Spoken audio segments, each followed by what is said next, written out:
राहुल गांधी की वो कौन सी थी चुनौती जिस पर आग बबूला हो उठे Amit Shah? Amit Shah ji, I challenge you to have a debate on the three press conferences. Press conference में राहुल गांधी के वो कौन से थे 3 सवाल जिसे सुनते ही अमित शाह ने राजीव गांधी तक की दिलाई याद। जब राजीव गांधी इस देश के प्रधानमंत्री थे तब ईवीएम लाने का कानूनी बदलाव किया गया था। भड़के शाह तो सदन से भागते नजर आए कांग्रेसी। मेरे यहाँ बोलने का क्रम मैं तय करूंगा, इस तरह से नहीं चलेगी संसद। क्या कांग्रेस अवैध घुसपैठियों का बचाव कर रही है या फिर बीजेपी एसआईआर के बहाने कांग्रेस के वोट बैंक को काटने में जुटी है? लोकसभा का माहौल उस वक्त एक बार फिर गर्मा गया जब राहुल गांधी ने गृह मंत्री अमित शाह को खुली चुनौती दे डाली और कह दिया कि अगर गृह मंत्री में दम है तो उनके प्रेस कॉन्फ्रेंस में पूछे गए सवालों का वो जवाब दें। जिसके बाद क्या था, अमित शाह ने भी राहुल गांधी को आड़े हाथों ले लिया। शाह ने ईवीएम से लेकर घुसपैठियों तक और वंदे मातरम पर खूब बरसे। ईवीएम पर जैसे अमित शाह पूर्व प्रधानमंत्री राजीव गांधी तक पहुंचे,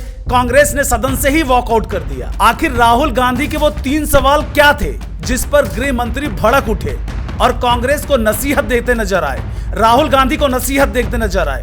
देखिए राहुल गांधी और अमित शाह के बीच लोकसभा में कैसे तगड़ी नोकझोंक हुई। और हमारे यहाँ कुछ परिवार ऐसे हैं जो पुश्तैनी वोट चोरी करते हैं।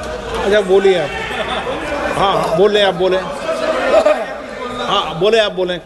Actually, let us have a debate on my press conference. Let us go. Let us have very good idea.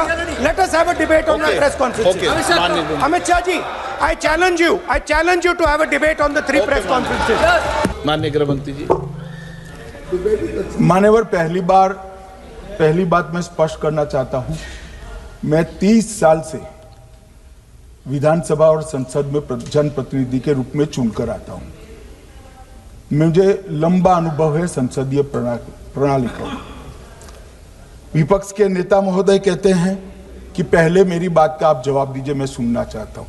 आपकी मुनसफी से संसद नहीं चलेगी। मेरे यहाँ बोलने का क्रम मैं तय करूंगा, इस तरह से नहीं चलेगी संसद। मान्यवर, उनको धैर्य रखना चाहिए, मेरा जवाब सुनने का।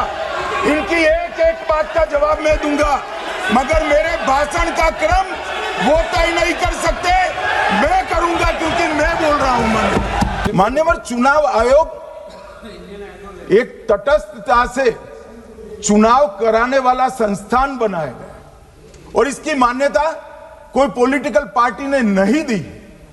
भाग और अनुच्छेदों के तहत हमारे संविधान ने दी है और ये संवैधानिक प्रक्रिया है। इस संवैधानिक प्रक्रिया पर सवाल खड़े कर अनर्गल आरोप कर आप पूरे चुनाव आयोग की एक प्रकार से पूरे दुनिया में इसकी छवि को धूमिल करने का काम कर रहे हैं। आपको लगता है कि आप सरकार की छवि धूमिल कर रहे हैं? ना जी, आप पूरी दुनिया में भारत के लोकतंत्र की छवि को धूमिल कर रहे हैं। मई 14 में श्रीमान नरेंद्र मोदी इस देश के प्रधानमंत्री बने, तब से उनको आपत्ति है। तो एनडीए क्या क्या जीती? 3 लोकसभा चुनाव हम जीते, 41 राज्यों के विधानसभा चुनाव जीते, तो हम 44 विधानसभा टोटल चुनाव जीते हैं 2024 से 25 तक। मगर वो भी 30 चुनाव जीते हैं अलग अलग विधानसभा में, 30 जगह पे। अगर मतदाता सूची करेक्ट है तो क्यों शपथ लिया, क्यों चुनाव लड़ा? अब बताइए देश की जनता को, ईवीएम कौन लेकर आया इस देश में? मान्यवर, कौन लेकर आया? 15 मार्च 1989 को जब राजीव गांधी इस देश के प्रधानमंत्री थे तब ईवीएम लाने का कानूनी बदलाव किया गया था। अब राजीव गांधी के ईवीएम के कानून का भी विरोध कर रहे हैं। मान्यवर, इसके बाद में, अरे सुनो ना क्या प्रक्रिया हुई। इसके बाद में ईवीएम के खिलाफ किसी ने याचिका करी। इस देश की सर्वोच्च न्यायालय के 5 जजों ने बैठकर ईवीएम के कानूनी बदलाव को 2002 में उचित ठहराया। मानो राजीव गांधी को भी नहीं मानते, सर्वोच्च अदालत को भी नहीं मानते हैं, तो ये मुद्दा क्यों उठा रहे? मेरी समझ में अगर इतना पढ़कर आता है तो उन्होंने भी तो पढ़ा होगा। ये मुद्दा क्यों उठा रहे? मूल मुद्दा है अवैध घुसपैठियों को मतदाता सूची में रखने का। इन लोगों ने, आप जब बोलते हैं तो इधर भी सुनते हैं, पूरे सुनने की क्षमता रखो। सर ये लोग डर गए हैं, जवाब नहीं सुन सकते हैं। इतना दिनों से देश के सामने में झूठ फैला करके इन्होंने गुमराह करके चर्चा मिला।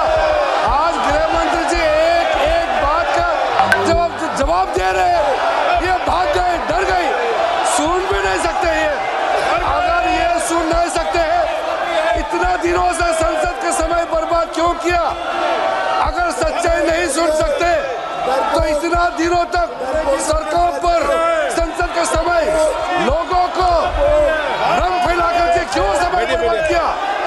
ये दिखा रहे, हमको मालूम था ये भागने वाले हैं। सच्चाई को सुनना चाहिए।